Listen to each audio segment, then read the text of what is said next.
মুখ্যমন্ত্রীর নির্দেশের পর শুরু সকাল থেকেই হকার সার্ভে। সকালে গড়িয়াহাটের সমীক্ষা শুরু করলো কলকাতা পুরসভা।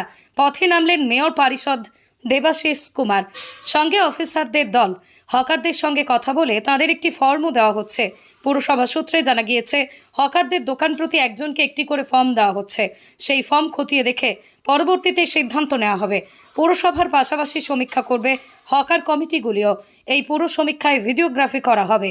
বৃহস্পতিবার মুখ্যমন্ত্রী মমতা বন্দ্যোপাধ্যায় প্রশাসনিক বৈঠকে বলেন, ফুটপাতের একদিকে হকার বসতে পারে, কোন দিকে বা কোথায় হকার বসবে তা সার্ভে করে ঠিক করে নিতে হবে।